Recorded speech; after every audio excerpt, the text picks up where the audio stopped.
what we got going on here because I'm not sure if this is gonna work. That's not nice. That don't look nice. That's not nice. Hi. We're kind of figuring stuff out because I wanted to be outside, but the sun is in just a way to where either the sunset is at the camera and I look like shit, or I flip you guys around. Remember, we wait for people the first couple minutes anyway. Or I flip you guys over here and I look less like shit, but then I can't see the comments. So, it's kind of shitty either way. It's not a good time. I'm not having a good time. I don't know. Who's here? What you doing? How are ya? I might be able to wear sunglasses. I think I can wear sunglasses and actually see what y'all are saying. Probably not. I don't know. I guess I don't know what to do. That sun is like right. It's nice. So I want to be out in the out. I don't know. I'm not sure. Hi, Cora. How are you? Like I said, I want to be able to see the comments. And I guess I kind of can. I guess it mattered really so much that I'm blind the whole time. As long as I can see the comments. So anyway, usually for peeps that are kind of just joining us for the first time, we kind of wait a bit for people to make their appearance. Ooh, that sun on that table. There we go. We give people 5 minutes or so. I think we used to give them 10. I think we used to start at like 10 and then talk for 50 minutes. But yeah, so that's what we're doing. We're just gonna hang out and wait for some people. I'm still gonna try to figure out what exactly I want to do with this because I'm gonna be blind for the next 50 minutes, and I don't particularly want that. I don't really want to be blind. I want to be able to see what everybody's saying. I mean, I could just go sit up there. But, like, what's the fun in that? You know what I mean? Like, I'm out in the sun, and it's nice. Just got my morning tea, London Fog. Ooh, yummy. I also have tea. What do I have? I think it's ginger lemongrass and green tea for some caffeine. Mama needs some caffeine this morning. So, yes. So we're gonna, like I said, I know that Jen's coming at some point. I think Hayden's coming. Got a couple people coming, so we'll just kind of wait, give some people some time to get here. Give me time to, I gotta switch this because I literally can't see the comments. That is not a good time. So hold, please. I might be able to just move it over here, I suppose. Move my daughter's potion that she concocted. Those are words, right? All right. Oh my God, I almost fucking just. Tea everywhere, y'all. Almost. Not quite, though. All right, let's see what I can do with this. See, this is why y'all wouldn't even believe me if I said that I got up. Like, I was ready to go, y'all. Oh no, that's bad. Oh, we can't do that. I'm just gonna have to take you. We're just gonna have to go. We're gonna have to, hi. We're gonna have to skedoodle elsewhere because we can't do this. This ain't gonna work. We're gonna come over here somewhere. It's not working, babe. I can't do it. The sun is horrific. I can't see nothing. They can't see me, or I can't them. We are hidden.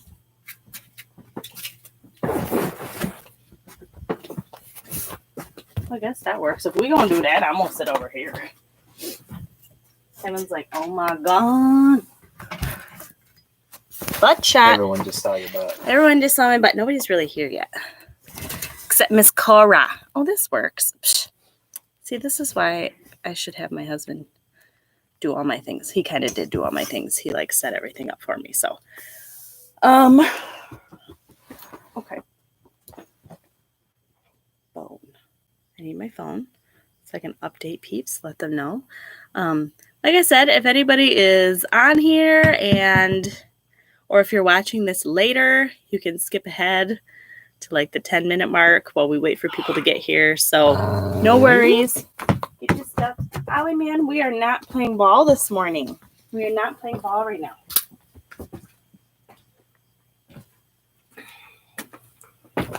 Okay. All right. I work in vet med. I'm used to butts in my face. Well, this puppers is just like we might be playing ball. So yeah, like I said, we're just gonna kind of hang out and wait for some peeps. Ollie, man, we're not gonna play ball. I'm talking to some peeps. No, we're not. No, we're not. We're not gonna do that.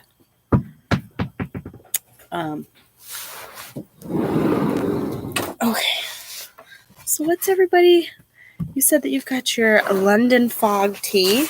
Who else is here? I see another person has joined us. Ollie's gonna be like, Mom, you are outside, which means we play. Like, not this morning, love. Not today. It might just be you and I chit-chatting about it, Cora. Which is fine.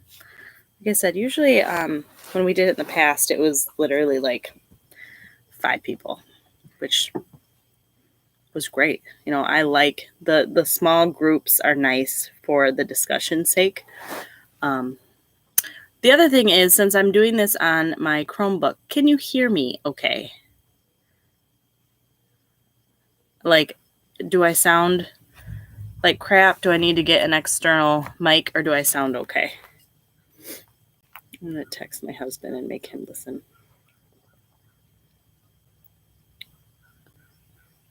What do you think? Do I sound okay? Super happy and proud of myself that I read the whole book that wasn't for kids, and I'm here for a book club. Yay! Can hear just fine. Perf. Okay. I'm happy for you. And I feel that's kind of what the goal of the book club has always been, has just, you know, this is the 6th one that we've done. So the first 5, it was a lot of fun, and it was literally just to get people to read, and it was kind of to get people out of their comfort zone and maybe read books that they wouldn't normally read. The last one that we read that we didn't end up doing a discussion on, and I was supposed to, and I don't remember why I didn't, because that's who I am as a person, I guess, was The Diviners, and absolutely loved that series. But before that, we actually read 2 manga. We read The Ancient Magus Bride, and most of the people, I think other than one, were not, either had never read manga before in their life, had no idea how to, like, the fact that you have to read from back to front and from right to left, it's all completely opposite. So it was something for them to kind of get used to, but the majority of people really liked the story, and they're like, you know, this is something that I could totally see myself reading in the future, but I would have never read it if it weren't for having to do it for the book club. So yeah, it was good. So I'm excited that you got to read something. And then, like I said, at the end of this, we'll kind of have a little discussion. If there's only 2 of us, we may just discuss back and forth, and then I'll announce the book for next month. And yeah, so that's what I got. Maybe I'll just do a quick little quick little Insta to let people know, hey, we're on, peeps.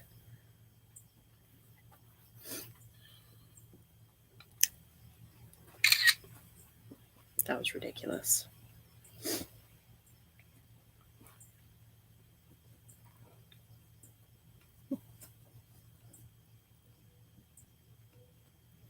All right, it's been 10 minutes, so let's get... Oh my gosh, I cannot type. I'm over here typing Pupper Reads. Good Lord. Okay. Hayden and Jen were the ones that wanted me to start this back up. And they're not even here. Buttholes. Okay, so we will get started, Cora. So thank you for hanging out with me today. I guess we're just going to have a little tea and chit-chat. So you'll have to forgive me because A, I still have baby brain, and B, I'm kind of proud of myself. I've read a couple books since I've read the Unhoneymoooners. So I remember a lot of it. It's just some of the nitty-gritty details are a little hazy to me because I read the Unhoneymoooners and then I went to the Kiss Quotient, which I adored. And then I went to The Bride Test, which is the second book in the Kiss Quotient. Now I'm reading Crave, which is supposed to be like it's supposed to be like Twilight for adults, and I've seen it everywhere for a long time, and I'm like, I'm going to give it a go. And right now it's just, after reading rom-com, like I'm not a big romantic comedy person. At least I didn't think I was until I read the Unhoneymoooners, the Kiss Quotient, and I didn't realize how much I really like and enjoy romantic comedy. So going from those kind of books, especially since I'm reading them in the middle of the night because I'm feeding my kid, and so when I'm doing those middle of the night feeds, I don't really want something to read that's super stressful. So these rom-coms have been a lot of fun. I worked in a bookstore and did a book review for my dog. Should have called it Pupper Reads. Yes, you should have. Oh my God, that would have been so cute. Ollie, honey. Okay, we're outside, so we're playing with the dog.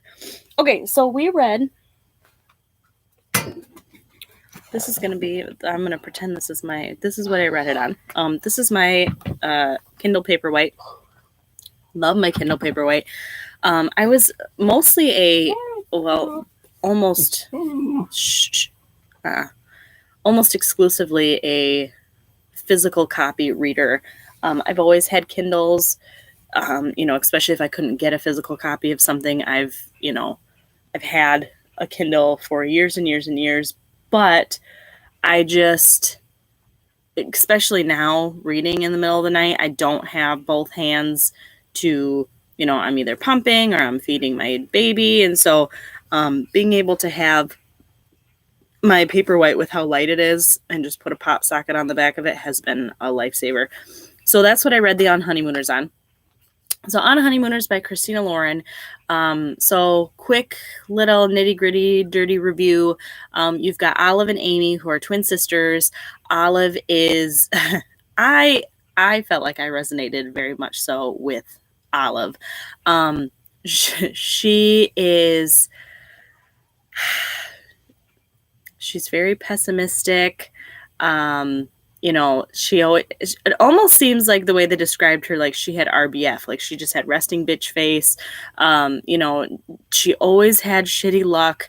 Nothing ever went right for her. She was almost the complete opposite of her twin sister, Amy, who was always just happy-go-lucky and full of luck and full of like life and energy. And Amy was also a huge couponer. She loved to find deals. And so Amy was marrying Dane, who had a brother, Ethan. Ethan and Olive did not get along whatsoever, absolutely hated each other. Nobody could really figure out why. Olive thought that Ethan thought that she was gross. Basically, she just was like, nope, gross, don't like her, don't want anything to do with her. Olive was attracted to him. So then that put her off. So they hate each other.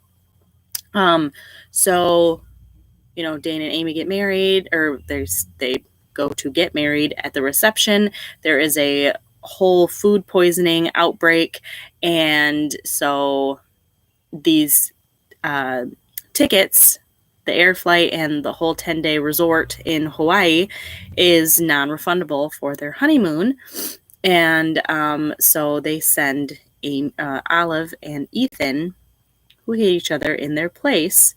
And so they have to pretend that they are Dane and Amy when they head to this resort. And so it kind of goes from there. But she thought she was still inviting and nice at times. So I wonder if she just didn't realize that about herself, or Ethan is so blinded by Dane. Well, that was the other thing, is I I felt really bad for Olive because she seemed so down on herself. And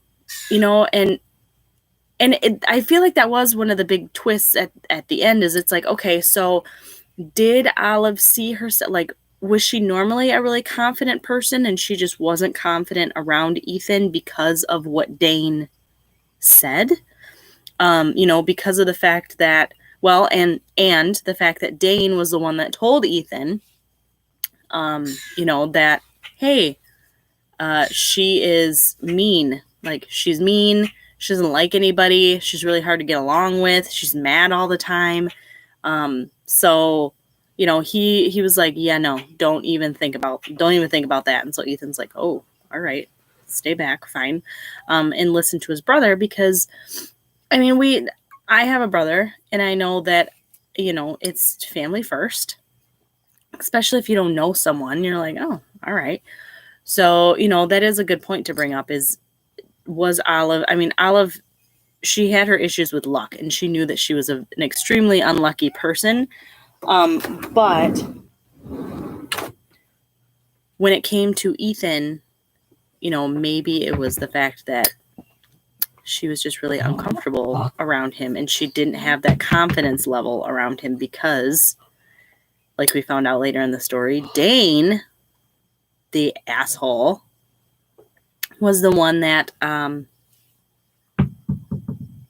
of caused the whole mess, which we'll get there. But yeah, I thought that was actually a really, really good, I thought that was a good twist on the whole thing. Like, I felt like Dane, I don't know about you, but I felt like Dane was kind of a douchebag from the beginning. I felt like the author did a really good job of making him seem like he was not a good person, without saying, like those TikTok things, tell me that this person is not a good person without saying that they're not a good person. And I feel like the author did a really good job of that with Dane. Especially after, like, the food poisoning, and how, like, Dane was in his own room. He wasn't taking care of his wife. He wasn't in with her. He was kind of like off doing his own thing, making him a scummy bro. Yes, absolutely. She did a really good job of that. And it also seemed like Olive didn't really have all the love in the world for Dane, but she liked him because her sister loved him.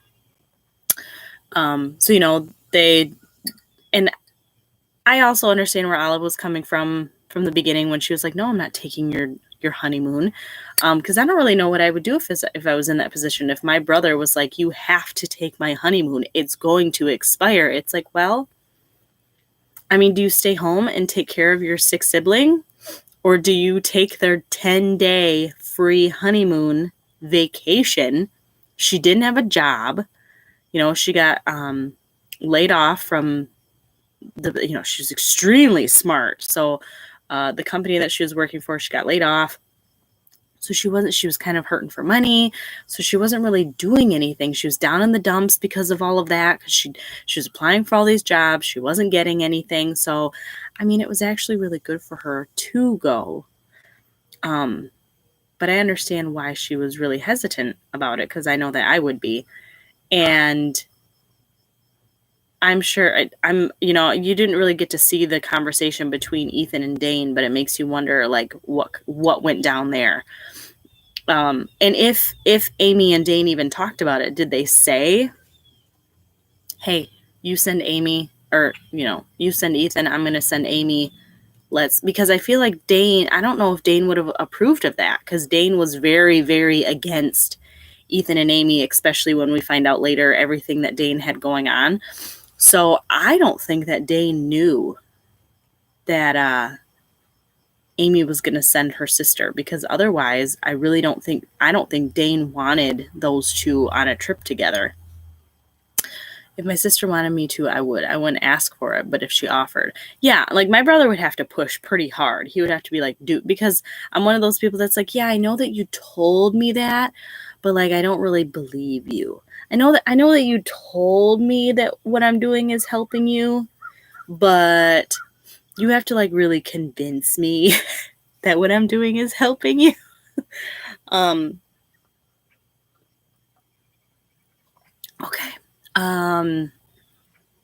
Yeah, so away they go on this honeymoon. Ethan is absolutely petrified of heights, or of planes, which I resonated hard with that, because I'm not. Planes are not my jam. They get there and they realize that they have to act like they're married, which I kind of thought this was going to come into play a lot more, and it didn't. And I'm kind of glad that it didn't. But the fact that, Ethan and Olive had to pretend that they were married, because otherwise, if the agency found out that there was any kind of fraud, that they would have to pay for the tickets and the entire 10-day trip.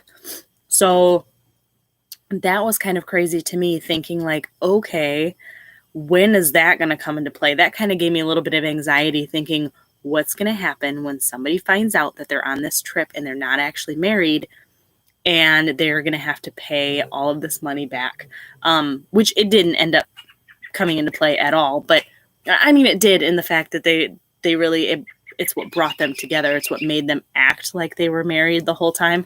But I kind of thought that was going to come into play, that the company was going to find out, and it was going to be bad. But it didn't, which was kind of good, because I don't know what would have happened if I would have done that. Same, I thought it was going to be part of the plot. I did. I really did. Because I feel like they brought it up so like ominously, and I'm like, oh shit. I've read enough fantasy and read enough, like, I know that if that gets brought up, that shit's going down later. But it didn't, which was good. So, they get there, and I feel like, I felt bad for Ethan later on. Like, at first he kind of seemed like, he never seemed as big of a douchebag as his brother, but he seemed very standoffish. I loved the banter between the two of them, between Olive and Ethan. I thought that their banter back and forth was a ton of fun. It was one of the few books that actually had me laughing out loud in certain places. Yeah, the fantasy YA would have totally played that up. Oh, 100%. Anything like that gets brought up in any kind of YA, any kind of fantasy novel, any kind of thriller, like anything else that I normally read, and you're like, ooh, guess who's going to get found out? But it didn't. But yeah, the banter between those two was so fun. And I feel like that I resonated a lot with Olive, because being an Aries, I love to banter like that. I love going back and forth. My husband and I are very much that way when we're messing around, and it was a ton of fun to read, kind of like, and I'm a big sucker for like hate to love tropes. So the fact that they like were not fans of each other whatsoever, and you could just slowly see them kind of coming together and being like, well, no, I'm only holding your hand because we're supposed to be married. And you're like, are you though? Are you though? I mean, so they get there, and the couple little things that happen on the trip that we're able to, and like I said, I haven't read very much rom-com, so this is probably one of the first ones that I've read since high school, because I've just been really on like the YA fantasy train for a long time. So, the couple of things that came up while they were at the resort, Ethan's ex-girlfriend, and you find out that very recent ex-girlfriend, like within the last 6 months, all of a sudden has a fiance, and she's at a resort, and the fiance kind of seemed dumber than a box of rocks. The banter was great, and the nerdy references. I love the Harry Potter references. It's what I like a lot. Yes, I love the stories where they hate each other. Yeah. Yes, and I actually, like I said, I was going to forget things. I forgot about all of the super fun references. They did a really good job with those. So, you've got the girlfriend, the ex-girlfriend, and you can tell, I don't know if Ethan so much had feelings for her, because they kind of played her up as being like bimbo, only in it for the looks. They just played her up to be very shallow. And I don't think that that's deep down, I don't think that that's what Ethan was ever looking for. So I don't think that he missed her. I think that he proposed to her and she ran. So I think that made him, I don't think he was over her. I don't think that he wanted her back. I just think that it killed him seeing that, he gave everything that he had to this woman who he proposed to. She was just like, bye, and left, and all of a sudden has a fiance 6 months later at the resort that they're at. So, the first part of it, I felt like it was kind of heartbreaking to watch him try to play up his relationship with Olive during the resort, or, during the parts where his ex was there. I don't remember what her name is. But during the parts where she was around, and I'm like, Olive is just being used and drug along, which they kind of used each other, but it was very, it was very touch and go. And I was just like, oh, you guys like each other so much. And I know you do. And it's just killing me to watch the whole thing go down. And like the fights over the bedroom, who was going to get the bedroom and who was going to get the couch. And like the amount of times that like, that's what came into play. I was surprised he was ever with her and proposed after learning what kind of person he was. Exactly. Like, she is so shallow. And so maybe, maybe he really wanted someone, maybe he was lonely. It might have been that, the fact that his brother was getting married. So he was kind of like in the like that whole like proposal when people around you are getting engaged and getting married, and, it kind of puts you in that mood. I don't remember how long he was with her. I know that it said, but like I said, the details of that were all kind of fuzzy. But yeah, so I was really glad that obviously he said no, or she said no. It just kind of killed you when you just could see Ethan's face every time he saw her, and you're like, oh, it's almost like that poor guy's heart is breaking all over again. But it's like, you have Olive, she's right there, and she's just waiting for you. The little details I thought the author did were really good. They broke up 6 months before they went to Hawaii. Yes, I knew that he had broke up with her 6 months ago. I couldn't remember how long they were together. Him and his girlfriend. I don't remember if it was like 2 years.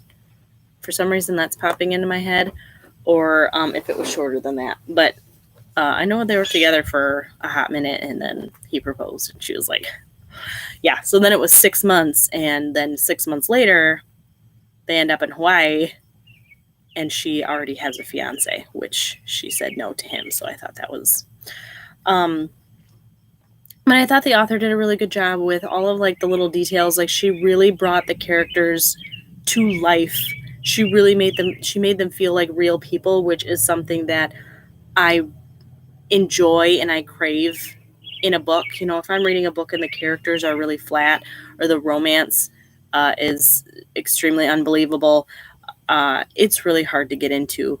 Like right now, the book that Crave that I'm reading, everybody's kind of very shallow and very there. It's all very surface layer. They don't have, like you find out a lot about Ethan. You start out on the surface and you just find out physical things about him, like the fact that he refuses to eat at a buffet, the fact that he's extremely devout to his brother, the fact that he had this blonde bimbo ex-girlfriend. He seems very surface.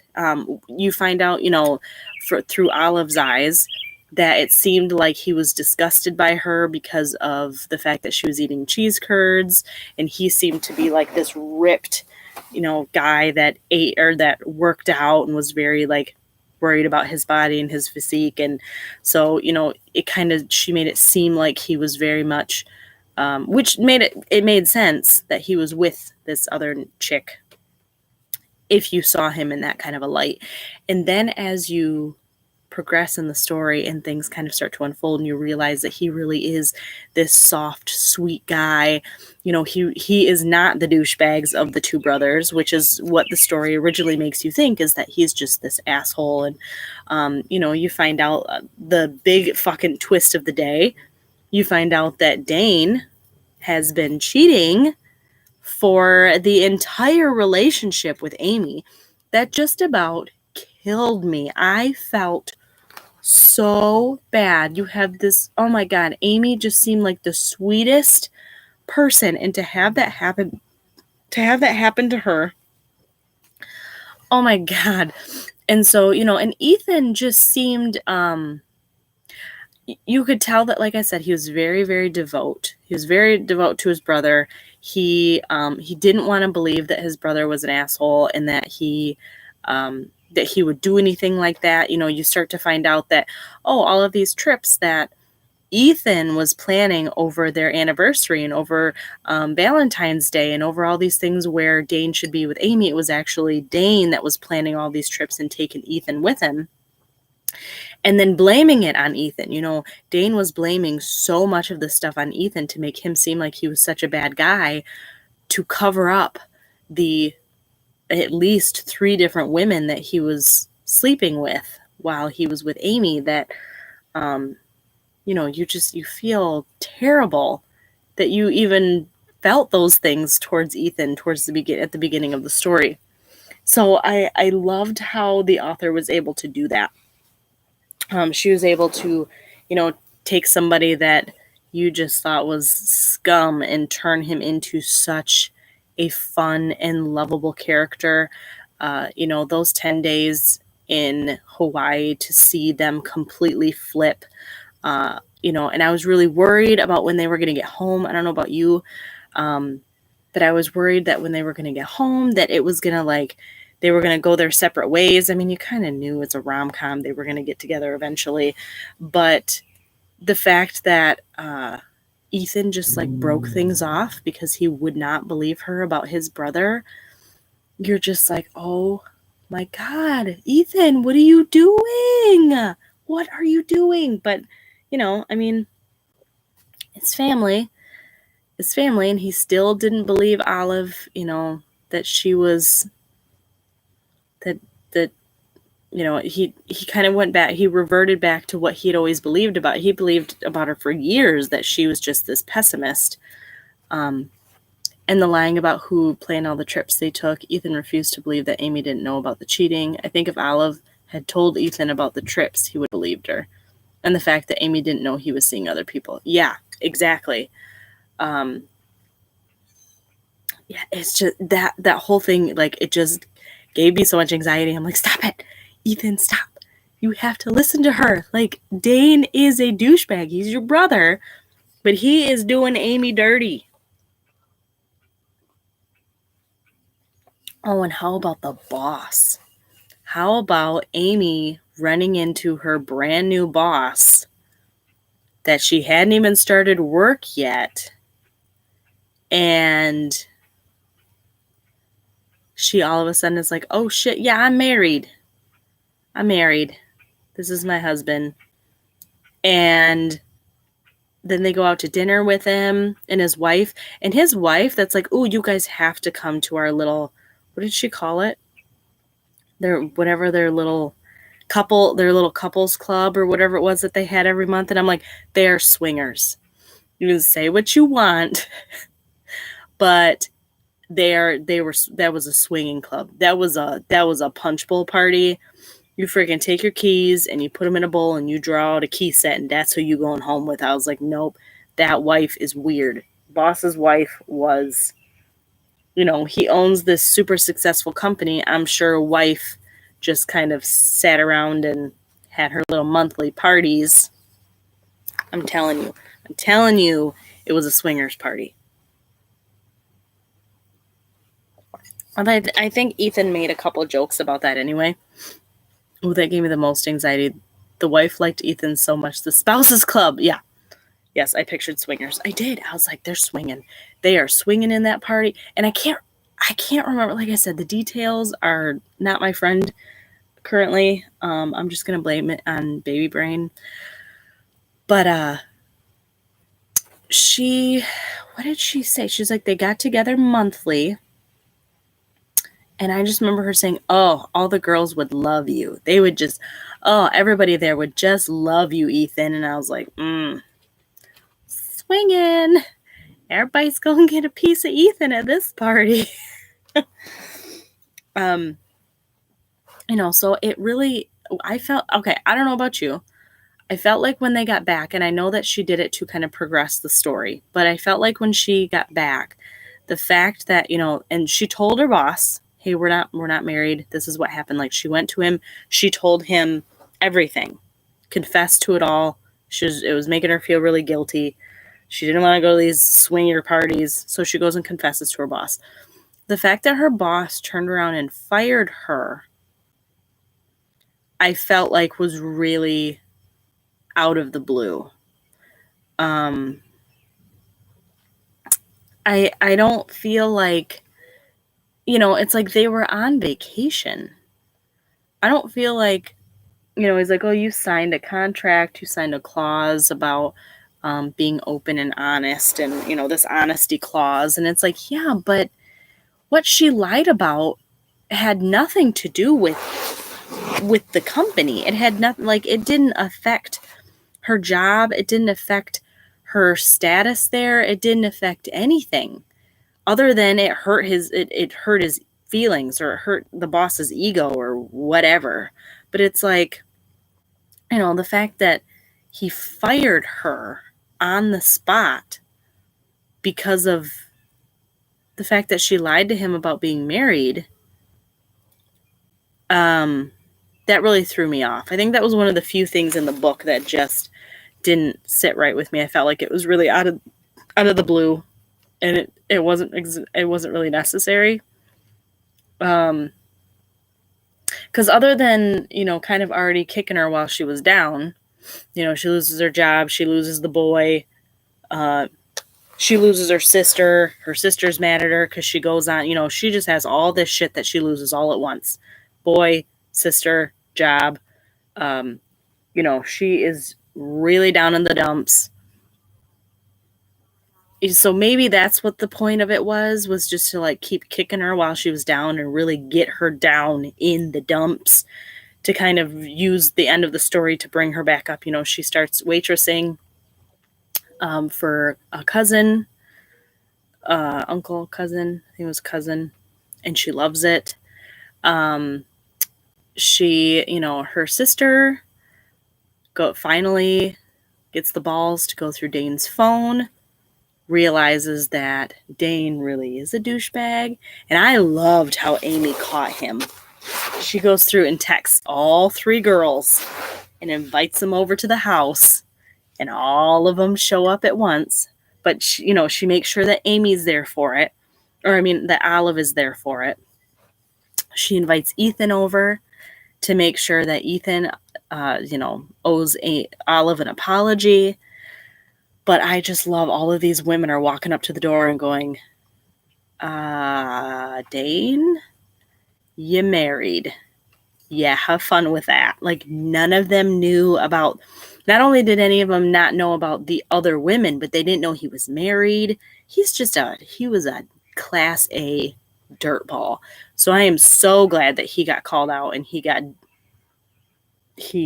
what was coming to him. I wasn't surprised by the firing. Harsh, considering she told the truth, but wasn't surprised he did it. He said he did it for his wife because she was going to be hurt, and turns out she wasn't. But the wife got mad at him for firing her. Exactly. Like, I think, you know, I think that he just liked Ethan and Olive so much, like almost too much. Like, the boss was really friendly. The boss and his wife just gave me really weird vibes anyway. But I felt like it hurt his ego. Like, it hurt him that he was like, ugh, you lied to me. So I have to fire you because I don't even know who you are. And it's like, bro, get over yourself. Yeah. Love that she invited them all. They all get, it got real saucy and I loved it. Ethan tried to apologize and Olive was like, take your brother and get out. Take your brother and go. So exactly. I didn't even think about that. It does show that they're swingers. Like, the fact that it hurt his feelings and that, like, Amy, the fact that they lied. So, like, I keep saying Amy, Olive and Ethan probably weren't going to come to this swingers club that they were having. You're right. Oh my God. My green tea isn't working. Whew. So, Olive seems to be getting along pretty well with her life. She's got her sister back. She moves in with her sister. They get everything that has to do with Dane out of the house. She's working as a waitress. She really likes it. And then Ethan shows up to her restaurant, basically to apologize and to ask for her back. And everybody in the whole restaurant is family and friends. So sweet. Like, I was like, oh, see, that's the Ethan that we know and love. And I was just like, I'm pretty sure that was the part that I might have cried. I might have cried a little bit. I know that this book made me laugh and tear up at the same time. And it was wonderful. I gave the book a 5 out of 5. I absolutely loved it. And I was really worried about having to move on to another rom-com after that one. Cause I'm like, I don't know how I'm going to love anybody else as much as I love Olive and Ethan. But I did. I ended up reading other books, but I think having all that negative stuff happening was to show how much positive person she really could be, that she could carry on. That is true. It's very true. Especially at the beginning of the book, how much we're led to believe that she is such a negative Nancy, that she is really down on her luck, that she, she's the complete opposite of Amy, to be able to show that she can have all of this horrible stuff happen and she could kind of rise from the ashes of it all and keep going. That's very true.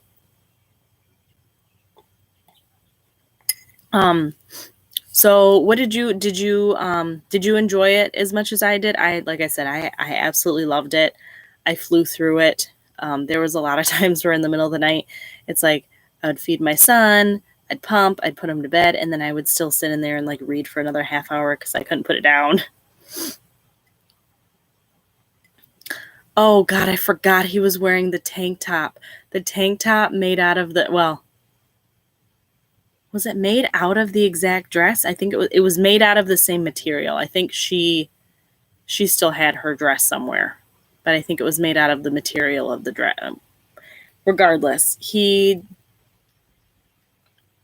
was an amazing guy. And for Christina Lauren to be able to take him from class A douchebag that we thought he was at the beginning to just like this sweet, sensitive, really deep, fun guy that loves to banter, loves to be sarcastic, but is completely in love with Olive and how much he's willing to do in order to keep her was I loved it. I did love it. So like I said, on Goodreads, I gave it a 5 out of 5. I'd give it a 10 out of 10 if that's what I had to rate it by, but I go by Goodreads, so I did 5 out of 5. So yeah, I really, really liked it. So let me know if there's anything else that you wanted to bring up about the book. Otherwise, we will move on and talk about June's book of the month. And we will discuss when we're going to do that. Because I'm pretty sure, let's see here. Oh, we might have to kind of finagle that one a little bit.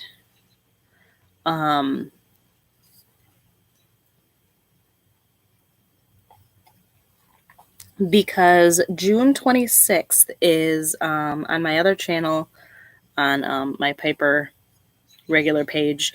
We have a big Witches in the Woods event that we're doing over there on the 26th of June. And those usually run pretty late into the evening. Last time I think it went from 8 p.m. until like 2 a.m. So I don't want to do that and then have to turn around and do our book discussion the next day. And the other thing is that, so the next Sunday is the 4th of July. And then the Sunday before that is the 20th, which is, I think I'm on call that weekend, if I'm not mistaken. Yeah, I think that's the first weekend that I'm back. So, which is fine, because I mean, if I'm on call, if I get called in the middle of the live, I just say I gotta go by. So what do you think? If we do June 20th, that gives us 3 weeks to read it. Otherwise, we'd probably have to go with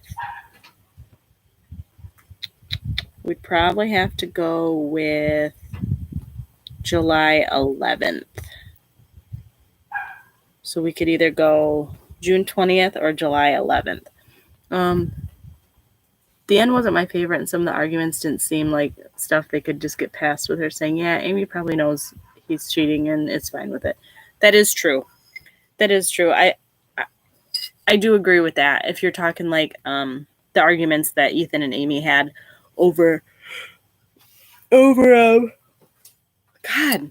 Ethan and Olive had over Amy and Dane. She was like, what do you mean? Olive's like, what do you mean that he was with another woman? Like, he's been with Amy for this many years. And he's like, oh, Amy knows about it. I'm pretty sure Amy doesn't know about it. He's like, well, he said Amy knows about it. He says, I mean, they're not exclusive. That's what Dane said. Yeah, I don't know about that, bro. But no, I agree. There were some of those arguments that I was kind of like, I get that you're all about sticking up for your brother, but at the same time, you kind of have to see the writing on the wall for what it is there, Ethan.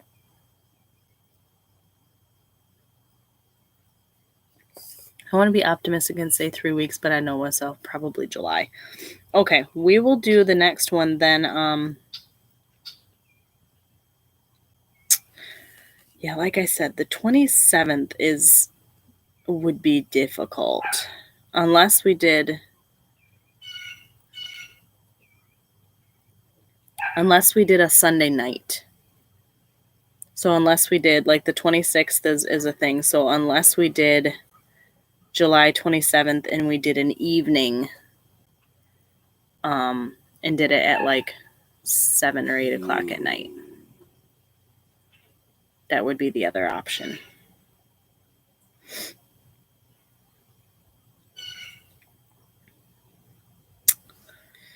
I don't know. I don't know what I'm thinking. So maybe we'll mull that over a little bit. Maybe we'll do a little poll on Instagram and kind of see what people want to do as far as that. Like I said, either July 20th in the morning.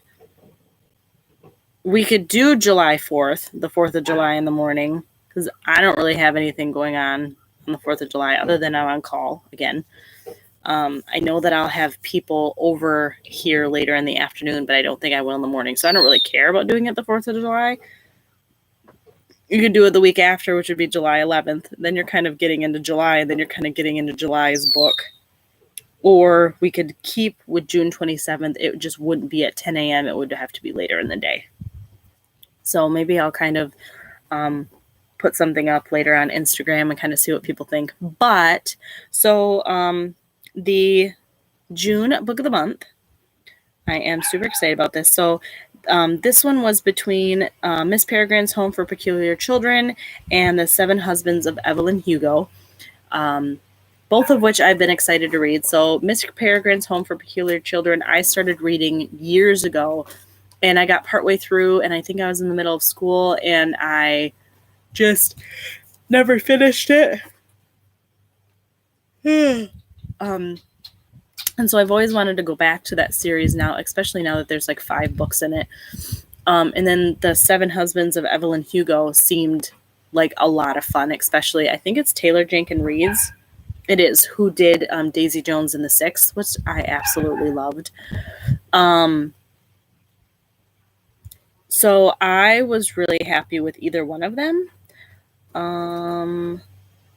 And so it was actually a pretty staggering win. It was 32 votes to 11. So 32 people voted for Miss Peregrine's Home for Peculiar Children. So that will be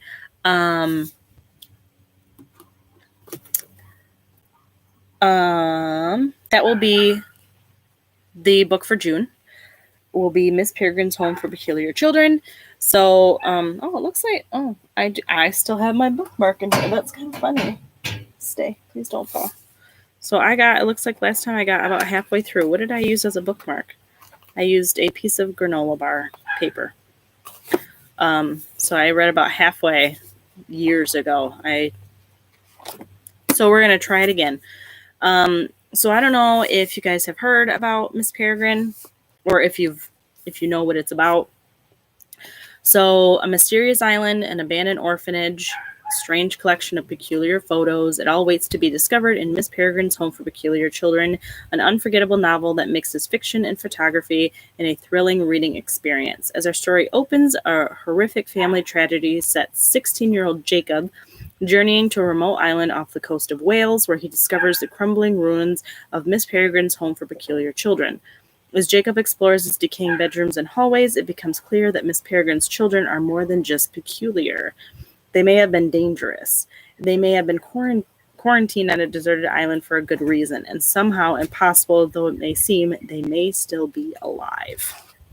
So, I'm really excited to dig into this one, especially if, we end up reading it. And, then we can always have the option of continuing on with the series for the next month, or if people weren't a big fan, then we can go on to something else. I feel like I did really good with reading this time, so I'll work to make the June date work. Like I said, it would be nice if we could keep it. Usually what happens is we keep it for the last Sunday of the month. So I'm going to try to figure out what kind of a time would work for people. On the 27th of June, it would be a date that I wouldn't be on call, because I'm on call the other 2 weekends, and you've got the 4th of July in there. So I'll try to figure out exactly what to do.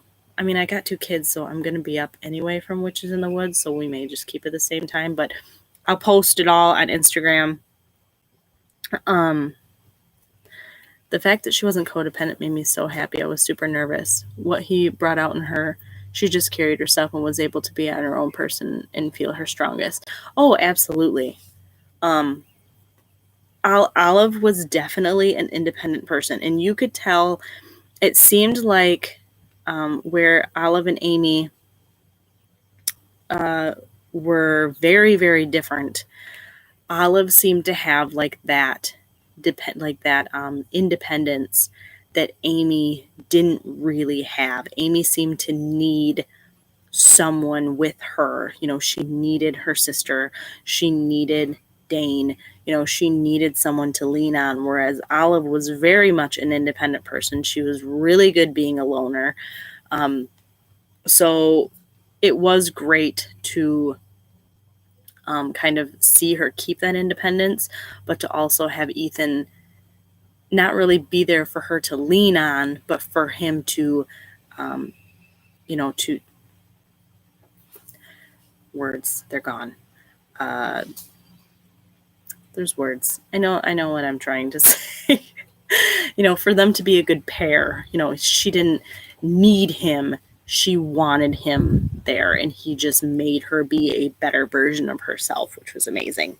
So, all right, loves, we are coming up on the hour mark. I think it was just you and I, Cora. So, and of course, now people are showing up. I wonder if people, because it's 11 a.m. here, so I wonder if a lot of the people that were like over in the other time zones didn't realize that it was 10 a.m. Eastern time and not Central time, or whatever that it would have been. So, anyway, I'm gonna sign off. For anybody that is joining us, you missed it, but you're more than welcome to go back and watch the replay. The book for June is going to be Miss Peregrine's Home for Peculiar Children. It won 32 votes to 11. So this is going to be the book for the month of June. I think we're going to keep it on June 27th. We may just have to finagle the time a little bit. So I will let you guys know on Instagram exactly what we're going to do. Little Miss Witchy, I just popped in at the end. Bye, Little Miss Witchy. So it was awesome hanging out with you, Cora. I hope that you really like this next book. I hope that we all like this next book.